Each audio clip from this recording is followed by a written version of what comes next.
మా దేశానికి ఎవరు రావాలో ఎవరు రావద్దో, మా దేశంలో ఎవరు ఉండాలో ఎవరు ఉండొద్దో మేమే నిర్ణయిస్తామంటున్నారు American secretary of state Marco Rubio, American foreign minister ఆయన.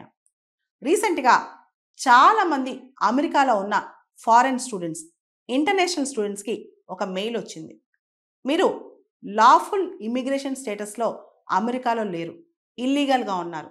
మీరు కనుక అమెరికాని వదిలి వెళ్ళకపోతే మీ పైన ఫైన్ కానీ డిటెన్షన్ కానీ డిపోర్టేషన్ కానీ జరుగుతుందని చెప్పి మెయిల్స్ వచ్చేసాయి.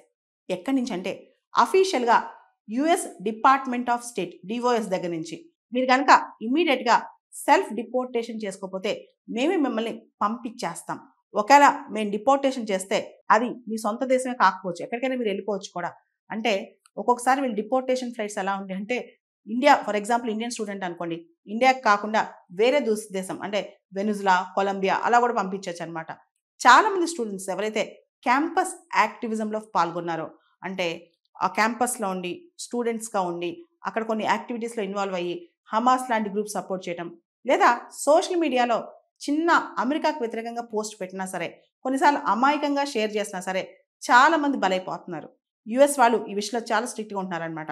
మనందరికి తెలుసు, రీసెంట్గా వచ్చిన ఓపెన్ డోర్స్ రిపోర్ట్, ఈ రిపోర్ట్ ప్రకారం అమెరికాలో ఫారెన్ స్టూడెంట్స్ దాదాపు 1.1 మిలియన్ ఉన్నారు. ఇంటర్నేషనల్ స్టూడెంట్స్ అంటే 11 లక్షల మంది ఉన్నారనమాట రీసెంట్గా డేటా చూస్తే. దానిలో 3.31 ల్యాక్ అంటే దాదాపు 3.3 లక్షల మంది ఇండియన్స్ ఉన్నారనమాట. చాలామంది ఇంటర్నేషనల్ స్టూడెంట్స్ ఎవరైతే అమెరికాలో ఉన్నారో వాళ్ళకి రీసెంట్గా ఒక మెయిల్ వస్తుందంట.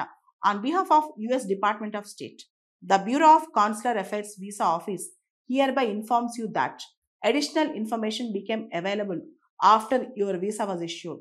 As a result, your F1 visa was revoked in accordance with section 221 clause I of the US Immigration and Nationality Act. అంటే US immigration and nationality act కింద మీ యొక్క వీసా రివోక్ అయిపోయింది. F1 వీసా అంటే student visa. మీరు ఇమీడియట్గా అమెరికాలోంచి వెళ్ళిపోవాలి.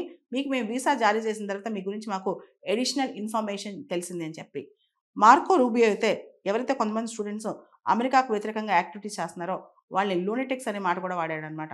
అంతేకాదు anti national activities అని చెప్పి చెప్తూ వచ్చారనమాట. ఇక్కడ మీరు గమనిస్తే కనుక ఎవరైతే యాంటీ నేషనల్ యాక్టివిటీస్ కానీ సోషల్ మీడియా పోస్టులు కానీ క్యాంపస్ యాక్టివిజం కానీ చేస్తారో వాళ్ళని అమెరికా నుంచి తోసేస్తున్నారంట. దానికి సంబంధించి ఒక artificial intelligence powered app catch and revoke అనే యాప్ కూడా వాడుతున్నారంట. ఏ స్టూడెంట్స్ అయితే ఇలా యాక్టివిజం చేస్తున్నారో వాళ్ళని పట్టుకోవడానికి. అండ్ ఒక్కసారి డిపోర్టేషన్ స్టార్ట్ చేస్తే వాళ్ళని ఎక్కడ డిపోర్ట్ చేస్తారో కూడా అది కష్టమైన పని అనమాట.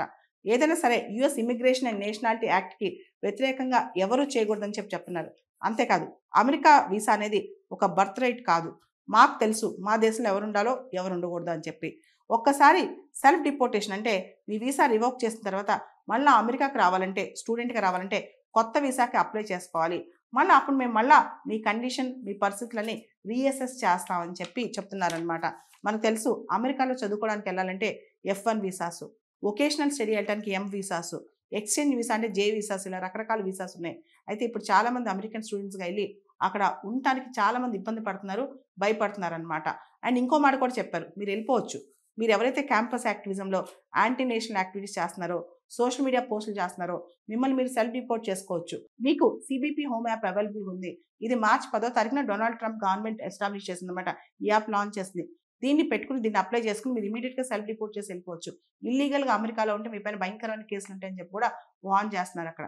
ఇప్పుడు చాలా మంది ఇంటర్నేషనల్ స్టూడెంట్స్ అమెరికాలో ఉన్న వాళ్ళు మాకు ఈ ఇమెయిల్ ఎప్పుడు వస్తుందని భయపడుతూ అక్కడ బతుకుతున్నారు.